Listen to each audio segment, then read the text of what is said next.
Coucou YouTube, nouvelle vidéo. Vous connaissez petit réact, tout ça. En ce moment, les gars, on enchaîne. À droite, à gauche, on est partout. Comment cette femme peut vivre sans cerveau? C'est la question qu'on se pose. C'est parti, c'est maintenant. Nous sommes dans le Yorkshire, au nord-est de l'Angleterre. Ok. C'est ici, dans la petite ville de Barnsley, que vit Sharon Parker. Cette mère de famille, infirmière de profession, est en apparence tout à fait normale. Pourtant, Ok. c'est un cas unique qui stupéfie les scientifiques. Lorsque les gens me disent « tu es complètement écervelé », je leur réponds « c'est un cas médical Ah, mais elle a Car la vraiment pas de réalité cerveau? est là. Sharon n'a quasiment pas de cerveau. Le centre Pardon? de sa boîte crânienne est un gigantesque trou noir. On veut comprendre comment une chose pareille est possible. Mais il y a plus surprenant. Cette femme aurait un coefficient intellectuel supérieur à la moyenne. Alors comment une chose pareille est-elle possible? Elle est plus intelligente que moi, wesh. C'est une Comment dinguerie. peut-elle vivre normalement avec le 10e d'un cerveau ordinaire? Des questions auxquelles Sharon elle-même souhaiterait avoir des réponses. ». C'est juste incroyable. Ça relève du miracle. Wesh, c'est une dinguerie. C'est dans cette ancienne ville minière du nord-est de l'Angleterre que Sharon Parker a grandi. Aujourd'hui, elle est mariée et mère de 3 enfants. Bon, putain, bravo. Mais malgré les apparences, ce n'est pas une femme comme les autres. Wesh. Et là, elle déraille. Elle déraille, tout simplement. Elle possède une caractéristique unique, invisible de effrayant. l'extérieur. Et cette particularité se trouve à l'intérieur de sa tête.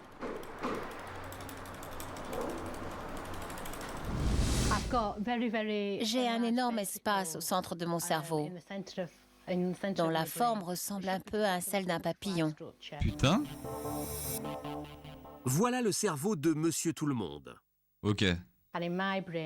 En fait, c'est comme s'il y avait un trou à la place de mon cerveau. Et Putain. voici celui de Sharon. L'expression rien à voir dans la tête, c'est vraiment pour elle. Mais le truc, c'est qu'elle est grave intelligente, en fait. C'est effrayant. C'est-à-dire, là, il y a un mec qui lui dit t'as rien dans le crâne, toi. Ouais, j'ai rien dans le crâne, frère. Parker. Mais vraiment, j'ai vraiment rien dans le crâne.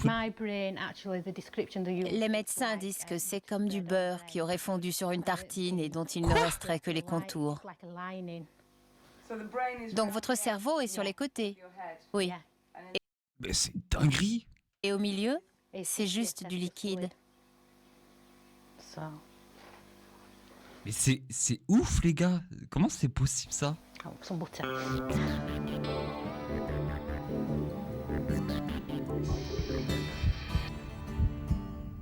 Faut voir. Putain, c'est chelou quand même, les gars. Hein. Genre là, en gros, son cerveau, c'est vraiment le bord, genre. Y a rien, en fait, au milieu. C'est une dinguerie. Mais c'est impressionnant, les gars.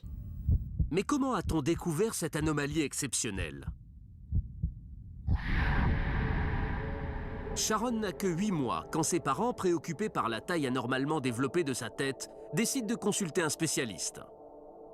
Et il nous a dit qu'il était possible qu'elle ait du liquide dans le cerveau.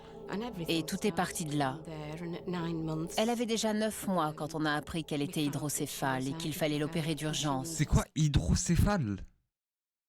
Je connaissais pas, les gars. Franchement, c'est... Ce jour-là, C'est ouf. j'ai cru que ma vie s'effondrait. What the fuck? Wesh. Un neukra. T'as peur. Wesh, mais il est archi gros, le crâne, là où c'est moi, là. Autrefois, Wesh. Wesh. Non, ça c'est du neukra, hein. Ça, c'est du crâne, mon pote. Il doit être balèze ça comme... Non, c'est une dinguerie. la plupart des cas d'hydrocéphalie étaient mortels. Les rares enfants qui survivaient étaient considérés comme des monstres et condamnés à devenir des attractions de foire. Sharon ne doit la vie qu'à une opération, une première en ce domaine. Une valve a été placée à l'intérieur de son crâne pour contrôler l'afflux de liquide cérébral. Or, à l'époque, celui-ci s'accumule dans sa tête depuis plus de 9 mois, d'où l'immense poche au centre de son cerveau. Depuis, Sharon est un cas unique qui ébranle toutes nos connaissances sur le fonctionnement du cerveau. Ah, c'est ouf. Quand les gens voient les radios de mon cerveau pour la première fois, ils n'en reviennent pas. Même pour les médecins à l'hôpital, c'est un véritable choc. Et je peux vous dire qu'il n'y a pas grand monde qui puisse surprendre autant des spécialistes.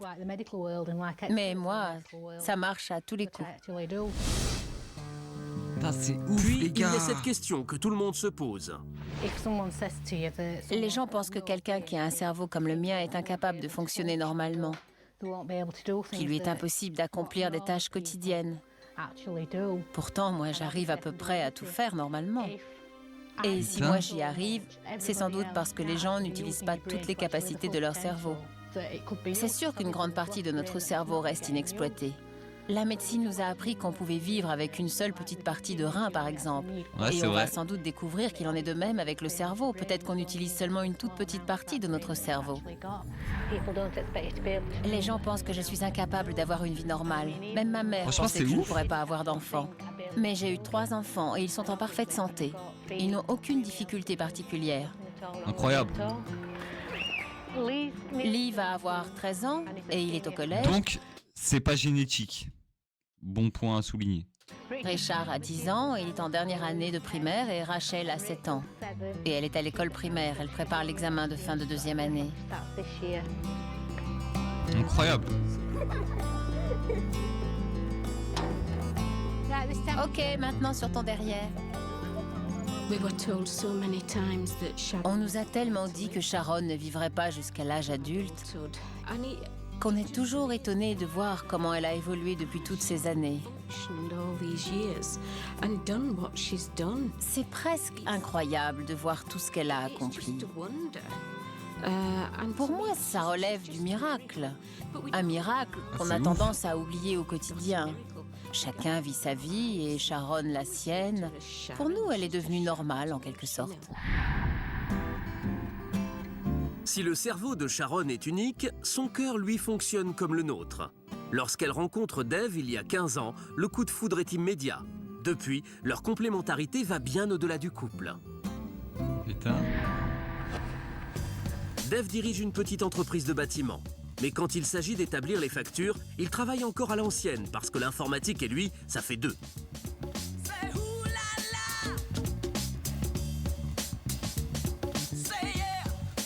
Pour la compta, c'est donc Sharon qui prend le relais. Elle n'a aucune difficulté à se servir d'un ordinateur.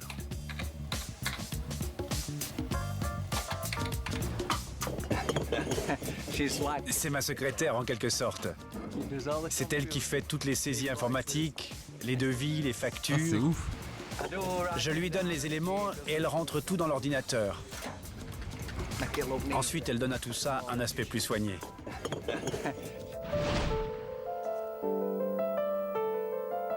Putain, c'est quelque Pour toutes chose. ces Hein. tâches, c'est donc Sharon la plus compétente. Mais est-ce pour autant une preuve d'intelligence?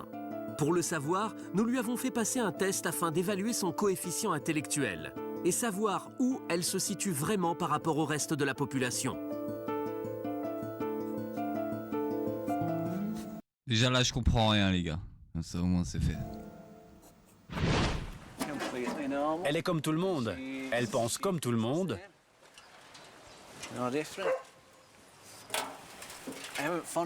Pour moi, je ne lui trouve rien d'anormal, à part sa mauvaise organisation. Et vous pensez qu'elle est seule dans ce cas-là? Non, en fait, il y a plein de gens comme elle.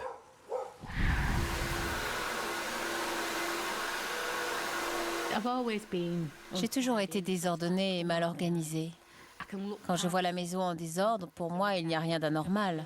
Je me suis toujours demandé si ça venait de mon cerveau. Je veux dire de cette partie manquante de mon cerveau. C'est même devenu un sujet de plaisanterie. Peut-être que cela vient de la partie manquante de mon cerveau. Putain,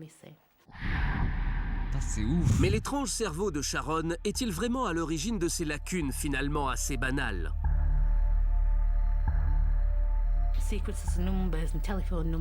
J'ai du mal à me souvenir d'une suite de chiffres ou des numéros de téléphone. En général, j'arrive à me rappeler d'une partie du numéro, mais passer 4 chiffres, j'ai vraiment beaucoup de mal.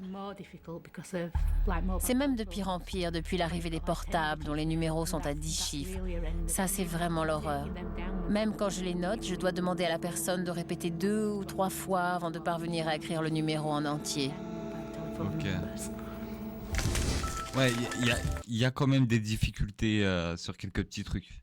Mais incroyable. Le résultat du test est enfin arrivé. Dave semble impatient. C'est l'heure de vérité. On va tous nous péter. Un QI de 192. Ah, 113. 113. Dites-moi si c'est correct, 113. Je sais pas à quoi ça correspond, les gars. Je sais pas, un individu normal, je sais pas c'est combien à peu près son QI. Un QI de 113, alors que la moyenne est de 100. D'après les... Pourquoi demander alors que j'ai la réponse juste après, quoi. statistiques, les gens qui ont un tel QI représentent moins de 30% de la population. Putain.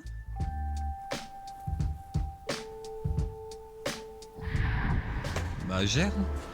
Alors comment cette femme, dont le Son cerveau fils, il lui envoie représente des moins d'un bastos. dixième d'un cerveau normal, a-t-elle pu s'adapter de la sorte et conserver toutes ses fonctions?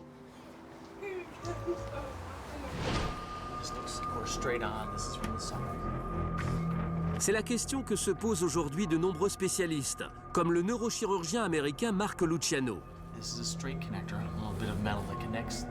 Pour lui, Sharon est un cas d'étude exceptionnel qui peut nous apprendre beaucoup sur les mystères du cerveau. Pour moi, Sharon est un sujet d'étude particulièrement intéressant. C'est un cas d'hydrocéphalie exceptionnel, car le cerveau semble s'être adapté pour fonctionner normalement. On veut comprendre comment le cerveau a pu s'adapter de la sorte. Il est 10h25. L'équipe du docteur Luciano a invité Sharon aux États-Unis pour tenter d'éclaircir ce mystère à l'aide des techniques les plus sophistiquées d'imagerie médicale. Mais c'est en famille qu'elle a décidé de faire le voyage. Merci beaucoup. Je crois qu'on ne pourra vraiment savoir tout ce qu'il y a à savoir sur mon cerveau que quand je serai morte, mais je n'ai pas l'intention de mourir demain. On m'a toujours dit que j'avais entre 10 et 15% d'un cerveau normal, un point c'est tout.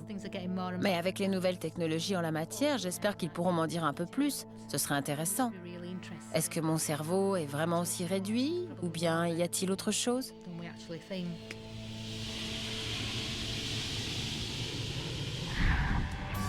Allez.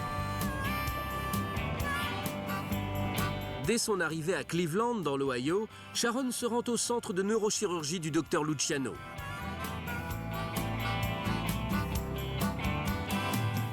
Le neurologue compte bien lui faire de véritables révélations sur le fonctionnement de son cerveau.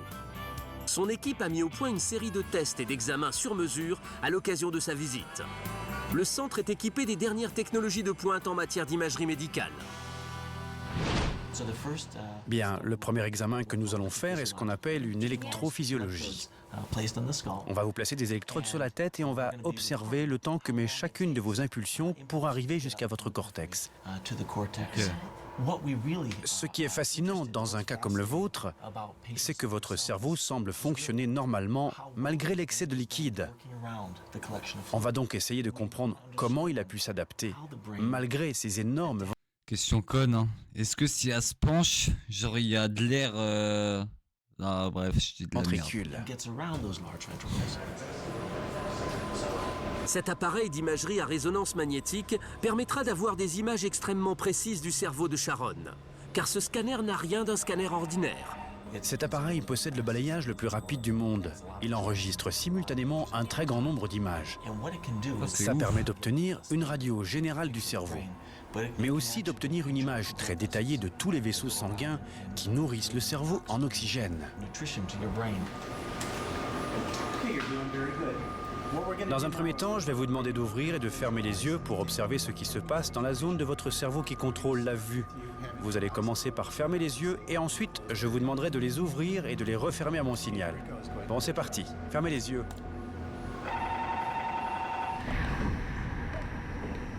En tout, l'IRM va durer plus de 2 Wesh, ça a volé le cerveau de la daronne carrément. Pardon. heures. Une occasion pour les enfants de Sharon d'améliorer leur connaissance du cerveau.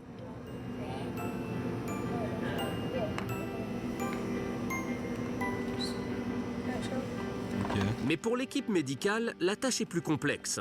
Il faut obtenir l'image la plus détaillée possible du cerveau de Sharon.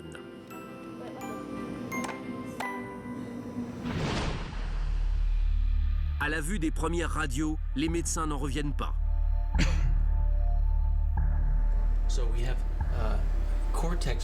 Votre cerveau mesure à peine 1 centimètre à cet endroit, vous voyez? Pour Sharon, ces radios sont aussi une révélation. En général, il n'y a pas de corrélation entre l'épaisseur du cerveau et le fonctionnement cérébral d'une personne. Mais quand le cortex est si fin et mesure moins d'1 centimètre, on est vraiment en droit de s'interroger sur les capacités réelles de la personne, notamment en termes de réflexion et de mémoire. Putain, c'est ouf. Dans votre cas, on atteint vraiment des limites, surtout à cet endroit. Paradoxalement, il semble que votre cerveau fonctionne tout à fait normalement. Oui. J'en déduis que vos cellules n'ont pas été affectées et vous ont permis de vous développer normalement. Mais c'est vraiment un cas extrême. Bon. Incroyable. C'est maintenant au tour de Dave d'être Allez, soumis à Dave. l'IRM. Une occasion pour lui de se mesurer au cerveau de sa femme.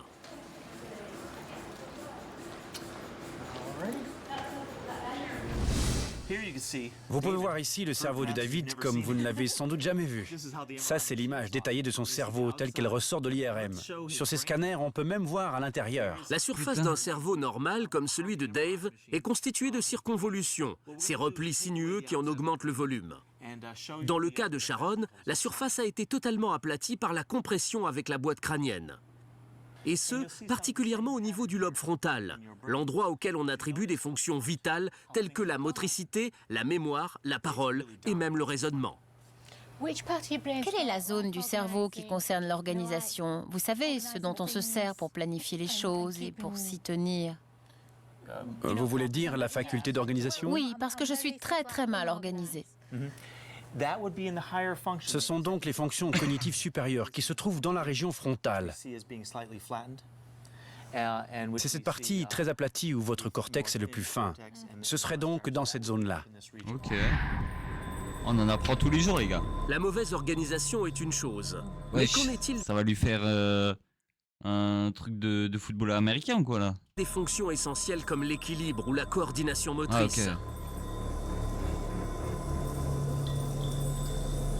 L'équipe du docteur Luciano doit tenter de savoir si une de ces fonctions a pu être affectée. Donc nous allons faire une analyse spectrale de son centre de gravité. Oui, ensuite je ferai l'analyse en direct. Ces électrodes vont permettre de détecter les zones actives de son cerveau pendant les différents exercices. Tirez la C'est langue. ouf.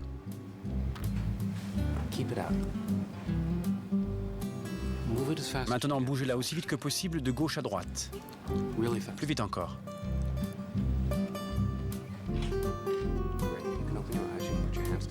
Test de motricité, de diction, tout y passe. Répétez après moi. Royal Ulster Constabulary. Royal Ulster Constabulary. Ok, j'ai moi-même eu pas mal de difficultés avec celle-là. C'est un neurologue irlandais qui me l'a apprise. Les 2 journées d'examen touchent maintenant à leur fin, et les Ok. médecins doivent se rendre à l'évidence.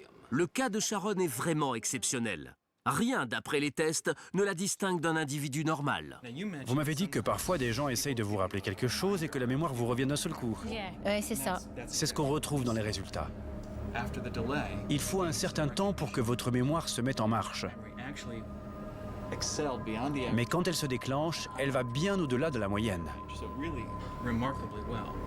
Sharon était persuadée que ses difficultés à mémoriser provenaient de son anomalie cérébrale. Mais là encore, les résultats s'avèrent étonnants. Putain. Est-ce une forme de compensation? C'est curieux que ce score soit aussi élevé par rapport aux autres et je me demande à quel point tout ça n'est pas lié. En effet, je pense qu'elle a surdéveloppé cette faculté pour compenser. C'est assez difficile de savoir. En matière de mémoire à long terme, les résultats de Sharon sont excellents. Seule C'est sa ouf. mémoire à court terme est déficiente. Mais les médecins supposent que son cerveau établit naturellement la balance entre ces 2 fonctions pour atténuer cette lacune. Oui, en effet. Elle a une tendance naturelle à compenser. Ouais, ça va lui faire Osiris là ou... Je vais serrer là. Comment ça? Après plus de 20 heures d'examen en tout genre, Sharon profite enfin de quelques moments de détente en famille. Pour le docteur Luciano, l'étude approfondie de cette patiente unique en son genre aura Ça va la monter en l'air là ou je rêve là? été riche d'enseignements. Je suis extrêmement surpris que les résultats de l'ensemble des examens soient aussi normaux. Ok. Pour moi, son cas démontre à quel point le cerveau humain est capable de s'adapter à des situations exceptionnelles. En fait, si ce genre d'anomalie se développe très tôt, le cerveau s'avère extrêmement flexible. C'est ouf. Mais de toutes les découvertes faites par les neurologues de Cleveland, il y en a une qui est plus importante encore aux yeux de Sharon. Elle concerne la masse de son cerveau. Ils ont découvert que si mon cerveau est quasiment inexistant en apparence, il est en fait plus volumineux que le tien. Pas possible. Si. Quoi? Le tien mesure 1300 cm3 et le mien 2300 cm3. Quoi? Elle a un cerveau 2 fois plus gros que lui en fait. Quoi? Une information étonnante que seules les technologies de pointe utilisées par l'équipe du docteur Luciano pouvaient lui fournir. Comment ça mon ref? Elle montre que compte tenu de l'excès de liquide cérébral, la masse totale du cerveau de Sharon est en fait supérieure à celle de son mari. La matière cérébrale, elle, s'est en fait déplacée vers l'arrière et les côtés de son crâne pour occuper tout putain. l'espace libéré par l'élargissement de sa tête lorsqu'elle était enfant. Son crâne il a gonflé comme le zinzin de l'espace. Putain. C'est ouf. Alors en fait, t'as un cerveau? Au départ, tout le monde disait le contraire. Et ils se sont trompés. En fait, ils ont découvert que mon cerveau était plus gros que celui de ton père. Ça, c'est la meilleure de la journée. C'est même la meilleure de l'année. C'est incroyable. Une conclusion inattendue Incroyable. qui confirme que Sharon Parker n'a rien d'une écervelée, malgré son cerveau quasiment Quelle histoire. invisible. Son étonnante adaptation démontre en tout cas que cet organisme mystérieux est encore loin de nous avoir livré tous ses secrets. Incroyable la famille, j'espère que vous avez kiffé cette vidéo les gars, on en apprend tous les jours, ça fait plaisir, même moi j'en apprends donc ça fait grave plaisir. Les gars, faites attention à vous, je le répète, likez, abonnez-vous, commentez, j'aimerais bien savoir votre avis dessus. Faites attention à vous les gars, on se retrouve dans une prochaine vidéo très bientôt, à plus tout le monde.